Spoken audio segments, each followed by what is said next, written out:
This position in 2003 Super Grandmaster Judit Polgar shows why she's easily the greatest female chess player of all time. And in this game, Judit plays at 99% accuracy. Let's see what happens here. So in the game, Judit just played bishop to e4, hitting this free rook on a8. Also, she's baiting her opponent to take this free knight on g5, in order to open up the h-file to go for a kingside attack. So her opponent takes the free knight on g5, and is expecting Judit to just capture this rook on a8, but that would kill off her kingside initiative. What we want to do is play pawn to h4 and open up the h-file. But after pawn to h4, the opponent is just going to push the pawn forward, keeping it closed. That's why in this position, Judit finds the only winning move, pawn to g4. A slow and quiet move, but this is brilliant. This fixes the pawn, so now it can't move forward.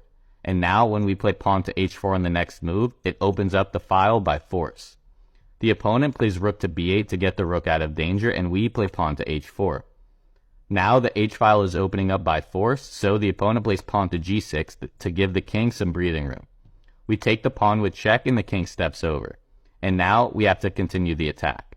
Judit finds the only winning move, queen to f4. This brings the queen into the attack, but doesn't come with an obvious threat, but we'll find that out.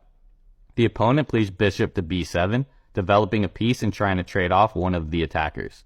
And the point of queen to f4 is the brilliant rook to h7 check. This sacrifices the rook in order to play queen to h2 with check.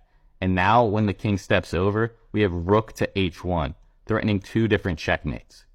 And that cannot be stopped other than bishop takes g5. And now knight takes g5 and queen takes g5. And in this position, the only winning move, pawn to f4. This hits the queen, and simultaneously we're threatening checkmate. And both threats cannot be stopped, so the opponent resigns the game.